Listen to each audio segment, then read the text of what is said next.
Hello friends, welcome to my channel Edu file. आज की इस वीडियो में हम लोग इफेक्ट ऑफ आइसोटोप सब्स्टिट्यूशन के बारे में डिटेल में डिस्कस करने वाले हैं। यहाँ पे हम लोग इसके फुल कॉन्सेप्ट को स्टेप बाय स्टेप नोट्स के साथ में, प्रॉब्लम के साथ में समझने वाले हैं और ये जानेंगे आइसोटोप के सब्स्टिट्यूशन से रोटेशनल स्पेक्ट्रा पे क्या फर्क पड़ता है। सबसे पहले जानते हैं आइसोटोप्स क्या होता है। आइसोटोप्स का मतलब होता है सेम एलिमेंट हो, जैसे कि यहाँ पे क्लोरीन है, यहाँ पे भी क्लोरीन है, सेम एलिमेंट है, लेकिन मास नंबर डिफरेंट हो। जैसे इसका मास नंबर इस वाले क्लोरीन का 35 है, इसका 37 है। ऐसे एलिमेंट्स को हम क्या कहते हैं? आइसोटोप कहते हैं। आइसोटोप सब्स्टिट्यूशन का मतलब क्या है? जैसे देखिए, हमारा कोई मॉलिक्यूल है, मॉलिक्यूल है HCl। HCl हमारा क्या है? मॉलिक्यूल है। अब ये मॉलिक्यूल हमारा रोटेशनल स्पेक्ट्रा देता है। कैसे देगा? जब ये रोटेट करेगा और इस जब लाइट इससे इंटरेक्ट करेगी तो ये क्या करेगा? हायर एनर्जी लेवल पे जाएगा। हायर एनर्जी लेवल पे जाएगा, कैसे जाएगा? लाइट को एब्जॉर्ब करके, और ये पर्टिकुलर लाइट को ऐसे एब्जॉर्ब करता जाएगा और हायर एनर्जी लेवल में जाता रहेगा। इस तरीके के हम स्पेक्ट्रा को क्या कहते हैं? एब्जॉर्प्शन स्पेक्ट्रा, जो कि रोटेशन की वजह से होता है। अब यहाँ पे देखिए, ये क्लोरीन हमने 35 वाला यूज किया था। अगर हम क्लोरीन चेंज कर दें, अगर हम किसी एक एटम को, जैसे कि यहाँ पे क्लोरीन एटम है, हमारा हाइड्रोजन एटम है, तो क्लोरीन एटम को हम चेंज कर देते हैं, रिप्लेस कर देते हैं किससे? उसी के आइसोटोप से। यानी क्लोरीन ही रहेगा, लेकिन उसका मास नंबर डिफरेंट होगा। उसका मास नंबर क्या होगा? डिफरेंट होगा। अब ये बताइए, जब ये वाला क्लोरीन था तो उसका रोटेशन कुछ और तरीके का होगा, लेकिन जब हैवी वाला क्लोरीन लगा दिया गया तो उसके रोटेशन में कुछ चेंजेस आएंगे? बिल्कुल आएंगे। उनके रोटेशन में कुछ चेंजेस आएंगे। उसका मोमेंट ऑफ इनर्शिया चेंज हो जाएगा। मॉलिक्यूल का क्या चेंज हो जाएगा? Moment of inertia. अगर हम आइसोटोप चेंज कर देते हैं तो क्या होता है? ये इफेक्ट करता है रोटेशनल स्पेक्ट्रा पे। इसके रोटेशनल स्पेक्ट्रा बदल जाता है। कैसे बदलता है? क्योंकि उसका मोमेंट ऑफ इनर्शिया ही बदल जाता है। मोमेंट ऑफ इनर्शिया क्यों बदलता है? क्योंकि मोमेंट ऑफ इनर्शिया जो होता है वो मास पे डिपेंड करता है, म्यू आर स्क्वायर। म्यू मतलब रिड्यूस्ड मास। तो यहाँ पे जब मास ही आपने चेंज कर दिया तो मोमेंट ऑफ इनर्शिया बदलेगा, और मोमेंट ऑफ इनर्शिया बदलेगा तो आपका रोटेशनल लेवल बदलेगा, स्पेक्ट्रल लाइन बदल जाएगा। क्योंकि आप जानते हैं कि मोमेंट ऑफ इनर्शिया क्या होता है? Mu r square. Mu is equal to होता है m1 m2 by m1 plus m2, और हमारा रोटेशनल कांस्टेंट जो होता है वो होता है h by 8 pi square IC। यानी कि देखिए, आप जब मोमेंट ऑफ इनर्शिया चेंज होगा तो रोटेशनल कांस्टेंट बदलेगा, मतलब रोटेशनल एनर्जी लेवल बदलेगा, मतलब स्पेक्ट्रल लाइन बदलेगा। बहुत ही सिंपल सा लॉजिक है, अभी मैं आपको डिटेल में समझाऊंगा। यहाँ पे केवल मैं डेफिनेशन बता रहा हूँ। तो मोमेंट ऑफ इनर्शिया जो है वो डायरेक्टली रिलेटेड होता है मास ऑफ द एटम से, अगर और डिस्टेंस से। तो इस तरीके से अगर मास ही आप चेंज कर दे रहे हैं तो उसका मोमेंट ऑफ इनर्शिया चेंज होगा। मोमेंट ऑफ इनर्शिया चेंज होगा तो रोटेशनल कांस्टेंट, क्योंकि हमारा मोमेंट ऑफ इनर्शिया जो है वो रोटेशनल कांस्टेंट पे इस तरीके से डिपेंड करता है। मैंने फॉर्मूला लिख दिया है। तो I चेंज होगा तो B भी चेंज होगा, B चेंज होगा तो रोटेशनल एनर्जी लेवल और स्पेक्ट्रल लाइन दोनों चेंज हो जाएगा। ठीक है, तो ये इफेक्ट होता है आइसोटोप सब्स्टिट्यूशन से। जब आप किसी एटम को उसी के आइसोटोप से सब्स्टिट्यूट कर देते हैं मॉलिक्यूल में, तो उसका हमारा कुल मिला के रोटेशनल लेवल और स्पेक्ट्रल लाइन चेंज हो जाता है। अब रोटेशनल एनर्जी जो होता है in terms of wave number हम जानते हैं, F of J is equal to होता है B J J plus one. B की वैल्यू मैंने आपको पहले ही बता दी है, लेकिन यहाँ पे फिर से लिख दिया हूँ मैंने, h by 8 pi square IC। ये होता है हमारा बी का वैल्यू, और ये I जो है moment of inertia, C speed of light है। ठीक है, तो ये हम जानते हैं, ऑलरेडी पढ़ चुके हैं प्रीवियस वीडियोज में। यहाँ पे I मोमेंट ऑफ इनर्शिया जो है वो चेंज हो रहा है ड्यू टू आइसोटोप सब्स्टिट्यूशन। तो रोटेशनल कांस्टेंट B जो होगा वो भी चेंज हो जाएगा। अगर मान लेते हैं हमने क्लोरीन को हटा के इस वाले 35 वाले 37 वाले को लगा दिया है, तो हमारा I चेंज हो गया। I चेंज हो गया तो B भी चेंज हो जाएगा। तो this lead to change in energy level and spectral line. तो यहाँ पे हमारा I चेंज हो रहा है तो हमारा B जो होगा वो B प्राइम बदल जाएगा, B प्राइम चेंज हो जाएगा, और एफ जे जो था वो एफ प्राइम जे हो जाएगा। तो एफ प्राइम जे का फॉर्मूला क्या हो जाएगा? बी प्राइम जे जे प्लस वन। ठीक है, ये समझ में आया। आइसोटोप सब्स्टिट्यूशन करने से हमारा रोटेशनल एनर्जी का जो टर्म है वही चेंज हो गया। वो एफ जे था, अब एफ प्राइम हो गया, क्योंकि बी ही चेंज हो रहा है, तो बी प्राइम जे जे प्लस। समझ में आया? ठीक है, अब बी की वैल्यू जो होती है वो होती है h बाई 8 पाई स्क्वायर, और यहाँ पे I को हम क्या लिख सकते हैं? Mu r square. म्यू होता है रिड्यूस मास, और रिड्यूस मास का फॉर्मूला आपको पता है, m1 m2 divided by m1 plus m2। यहाँ पे m1 क्या है? पहले एटम का मास। m2 क्या है? दूसरे एटम का मास। ये दो एटम से मॉलिक्यूल बनता है ना, तो इस तरीके से। अब देखिए, म्यू प्राइम जो होगा वो ग्रेटर देन होगा म्यू से। म्यू प्राइम जो होगा वो ग्रेटर देन होगा म्यू से, क्योंकि हम हैवी वाला लगा दे रहे हैं। हैवी वाला लगाएंगे तो आप पुट करिए वैल्यू, तो आपका ग्रेटर आ जाएगा। ठीक है, तो म्यू प्राइम जब ग्रेटर होगा तो आप देख सकते हैं बी और म्यू दोनों की इन्वर्सली प्रोपोर्शनल है। तो बी और म्यू दोनों के इन्वर्सली प्रोपोर्शनल है, तो म्यू प्राइम अगर ग्रेटर होगा तो बी प्राइम क्या होगा? लेस होगा। तो बी प्राइम क्या होगा? लेस होगा। तो बी प्राइम लेस हो जाएगा किससे? बी से, यानी कि हमारा जब सब्स्टिट्यूशन नहीं था उससे लेस हो जाएगा बी प्राइम।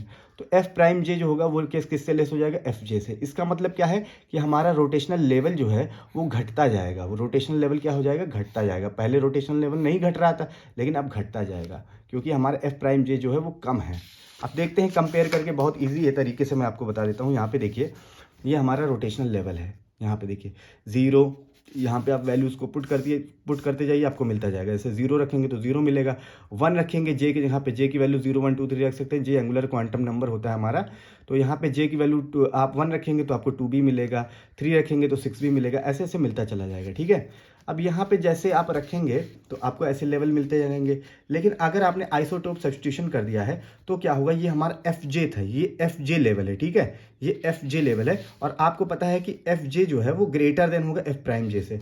तो ये एफ प्राइम जे वाला है, तो प्राइम वाला धीरे धीरे धीरे, पहले तो शुरुआत में लगभग सेम ही लेवल होगा, शुरुआत में लगभग सेम लेवल होगा, लेकिन जैसे जैसे जे की वैल्यू बढ़ाते जाएंगे वैसे वैसे इसका लेवल डिक्रीज होता जाएगा लेवल। ठीक है, तो ये आपको समझ में आया। यहाँ पे देख सकते हैं आप, एफ प्राइम जे जो होगा वो डिक्रीज होता जाएगा जैसे जैसे लेवल बढ़ाते जाएंगे। अब इसका स्पेक्ट्रा अगर देखें, ये तो रोटेशनल एनर्जी लेवल हो गया। स्पेक्ट्रा क्या होता है, selection rule, delta J equal to +-1। यहाँ पे +1 ही लेते हैं क्योंकि एब्जॉर्प्शन स्पेक्ट्रा देता है, मतलब लोअर से हायर एनर्जी में जाता है हमारा मॉलिक्यूल लोअर एनर्जी पर रोटेट कर रहा है, लाइट को एब्जॉर्ब करके हायर एनर्जी में जाता है, फिर और एब्जॉर्ब करके और हायर एनर्जी में जाता है। ये एक एक ऊपर जाता है, एक एक स्टेज, इसीलिए +1। तो यहाँ पे ऐसे से जाता रहता है। अब इसका स्पेक्ट्रा देखें तो क्या होता है, स्पेक्ट्रा निकालने का तरीका हायर माइनस लोअर। तो अगर हम 2b - 0 करें तो पहला हमारा 2b पे बन रहा है, दूसरा अगर देखें तो 6b - 2b यानी कि 4b पे बन रहा है, तीसरा 12b - 6b यानी 6b पे बन रहा है, 8b पे बन रहा है, ऐसे आप निकालते चले जाएंगे। तो स्पेक्ट्रल लाइन है। और अगर आप प्राइम वाला बनाएंगे तो प्राइम वाला भी हमारा ऐसे बन जाएगा, लेकिन प्राइम वाले में देखेंगे आपका जो लेवल है, एनर्जी लेवल है, वो क्लोज आता जा रहा है, मतलब क्लोज आता जा रहा है। तो जब ये क्लोज आ रहा है तो स्पेक्ट्रल लाइन भी क्या होता जाएगा, एक दूसरे के धीरे धीरे क्लोज आता जाएगा। जैसे जैसे जे की वैल्यू बढ़ाएंगे वैसे वैसे स्पेक्ट्रल लाइन क्लोज आता जाएगा। तो हमें क्या देखना है कि इस स्पेक्ट्रल लाइन में शिफ्ट कितना हो रहा है। देखिए, ये हमारा स्पेक्ट्रल लाइन कब का है, जब हमारा ओरिजिनल वाला है, मतलब जब हम सब्स्टिट्यूशन नहीं कर रहे हैं। और ये वाला कब का है, जब सब्स्टिट्यूशन कर रहे हैं। तो इन दोनों में कितना सब्स्टिट्यूशन है, ये हमको क्वेश्चन पूछा जाता है। तो हम क्या कर सकते हैं, 10b - 10b प्राइम, ये हमारा क्या हो जाएगा, ये हमारा वैल्यू हो जाएगा जो शिफ्ट हुआ है। 10b - 10b प्राइम करके हम वैल्यू निकाल सकते हैं। अब आपको मैं यहाँ पे बता देता हूँ कि जैसे कि हमने आपको यहाँ पे बताया कि 2b 4b 6b 8b 10b, ये आप हायर में से लोअर को माइनस करके निकालते हैं ना। जैसे 6 में से 2 को घटाया तो 4b, लेकिन इसको फार्मूले से हम लोग निकालते हैं। जैसे फार्मूला क्या है, F J equal to B J J +1, ये तो आप जानते ही हैं, यहाँ पे मैंने लिखा हुआ है। लेकिन अगर आपको फार्मूले से देखना है तो यहाँ पे हम न्यू बार लिखते हैं। न्यू बार का मतलब होता है हमारा स्पेक्ट्रल लाइन जो है वेव नंबर के टर्म में लिखा जाता है। तो न्यू बार ये किससे होगा, जे से j+1, मतलब जे से j+1 में जा रहा है। तो हम क्या करेंगे, j+1 - j, यानी एफ जे में क्या करेंगे, एक बार हम j+1 पुट कर देंगे और एक बार j ही पुट करेंगे। तो j+1 करेंगे j के जगह पे, तो b j+1 j+2 minus F जे वाला वैसे ही का टर्म उतार देंगे, तो उतार दिया। अब यहाँ पे b j+1 कॉमन ले लेंगे तो j+2 यहाँ पे बचेगा, यहाँ पे -j, j से j कैंसिल, तो हमारा न्यू j बार स्पेक्ट्रल टर्म क्या आ गया, 2b j+1। अब आप देख सकते हैं स्पेक्ट्रल टर्म जैसे आप 0 रखेंगे तो आपको क्या मिल जाएगा, यहाँ पे 0 रखने पे आपको क्या मिल जाएगा, यहाँ पे j की वैल्यू 0 रखने पे आपको मिल जाएगा 2b, फिर उसके बाद में 1 रखने पे आपको 4b, ऐसे ऐसे आप रखते चले जाएंगे, आपको स्पेक्ट्रल टर्म मिलता चला जाएगा। तो ये आपने जान लिया, स्पेक्ट्रल टर्म निकालने का हमारा वो फॉर्मूला होता है nu J bar is equal to 2b j+1। ठीक उसी तरीके से हमारा इस केस में क्या हो जाएगा, nu J bar is equal to क्या हो जाएगा, 2b प्राइम j+1, क्या हो जाएगा, 2b प्राइम j+1। अगर आप प्राइम वाले केस में निकाल रहे हैं तो 2b प्राइम j+1 हो जाएगा, क्योंकि प्राइम में आ रहा है सब। बस ये फॉर्मूला को आप याद रखिएगा, तभी हमारा क्वेश्चंस वगैरह हो पाएंगे। इन दोनों फार्मूले को आप याद रखिएगा। याद क्या, मैंने समझा ही दिया है। अब इसके क्वेश्चन करते हैं कि शिफ्ट कितना हो रहा है। देखिए, ये दो स्पेक्ट्रल लाइन में शिफ्ट कितना हो रहा है, ये क्वेश्चन एग्जाम में पूछा जाता है। तो diatomic molecule HF has an absorption line in the rotational band 40 centimetre inverse. कोई हमारा यहाँ पे ये सेंटीमीटर इनवर्स में होता है, ये जो आपका इधर से यहाँ ये जो लाइन है स्पेक्ट्रल लाइन, ये सेंटीमीटर इनवर्स में होता है। तो 40 सेंटीमीटर इनवर्स पे कोई दिया होगा, हो सकता है ये वाला 40 सेंटीमीटर इनवर्स पे हो सकता है ये हो, ऐसे वैल्यू आपकी होती है। ठीक है, तो ये सब सेंटीमीटर इनवर्स में होता है, वेव नंबर में होता है। तो ये समझाने का मतलब है आपका कि HF जो है वो एब्जॉर्प्शन लाइन है 40 सेंटीमीटर इनवर्स पे कहीं पे है, कहीं पे 40 सेंटीमीटर इनवर्स पे है HF का, फॉर द आइसोटोप 18F, यानी कि HF में F का जो वैल्यू है वो 18 है, मतलब मास नंबर 18 है। और एक हम आइसोटोप ले रहे हैं 19F, यानी कि एक HF19 का ले रहे हैं। तो 19 अगर हो जाएगा, अगर फ्लोरीन की आप 19 मास नंबर रखेंगे तो कितना शिफ्ट हो जाएगा, ये आपसे पूछा जा रहा है, मॉलिक्यूल में कितना शिफ्ट हो जाएगा। तो देखते हैं, हमारा क्या दिया हुआ है, हमारा ये दिया हुआ है nu J is equal to 40 centimetre inverse. Nu J यानी कि स्पेक्ट्रल लाइन का जो टर्म है वो हमारा न्यू जे 40 सेंटीमीटर इनवर्स दिया है किसका, एच एफ का। ठीक है, तो एच एफ 18 का हमने दिया हुआ है। न्यू जे बराबर क्या होता है, 2b(j+1). क्या होता है, 2b(j+1), ये मैंने आपको निकाल के दिखाया भी है, 2b(j+1) होता है।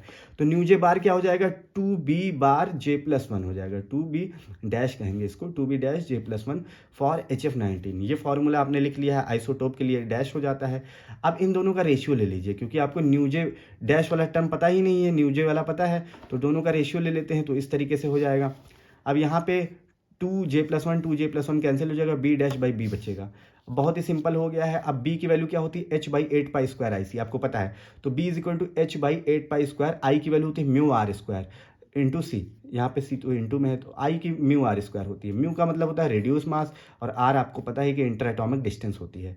तो ये हमने लिख दिया है। ठीक उसी तरीके से बी प्राइम के लिए लिखना हो तो म्यू प्राइम हो जाएगा आपका। तो हम बी प्राइम की वैल्यू रखेंगे h/8π² म्यू प्राइम r²c, और बी की वैल्यू रखेंगे तो ये पलट जाएगा 8π² म्यू r²c h।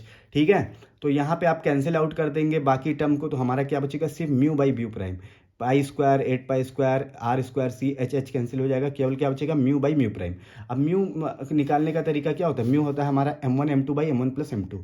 तो m1 m2 किसके लिए होगा, HF के लिए। H का होता है 1 होता है मास नंबर, F का 18 है पहले वाले के लिए, तो क्या होगा m1 × n2 यानी 1 × 18 डिवाइडेड बाई m1 + n2 यानी 1 + 18। ठीक है, तो इसका हो गया। अब नीचे म्यू प्राइम है यानी कि 19 वाले का, तो 19 वाले का 1 × 19 हो जाएगा, 1 + 19 हो जाएगा। समझ में आया रिड्यूस मास निकालने का। तो यानी आप देख सकते हैं केवल रिड्यूस मास से ही हमारा क्वेश्चन सॉल्व हो रहा है। फिर nu J prime by nu J क्या हो जाएगा, यहाँ पे आपका इसको सॉल्व करेंगे तो 360/361 हो जाएगा ये हमारा। और इस तरीके से आपने लिखा। अब न्यू जे प्राइम बराबर क्या हो जाएगा, न्यू जे को इधर भेज दीजिए, न्यू जे की वैल्यू को मतलब 40 है दिया हुआ है, न्यू जे की वैल्यू 40 है तो 40 भेज दिया हमने। इसको सॉल्व करेंगे हमारा आ जाएगा 39.889 centimetre inverse nu J prime. Shift क्या होता है, न्यू जे यानी कि ओरिजिनल वाले में से जो आइसोटोप किया गया है उसको माइनस कर दीजिए, तो 40 - 39.889 यानी शिफ्ट 0.11 सेंटीमीटर इनवर्स आ गया है, जो कि ऑप्शन बी हो गया। तो इस तरीके के क्वेश्चन आपके एग्जाम में आ भी सकते हैं, इसीलिए मैंने क्वेश्चन को सॉल्व करवाया। आई होप ये वीडियो आपको अच्छे से क्लियर होगा। वीडियो देखने के लिए थैंक यू।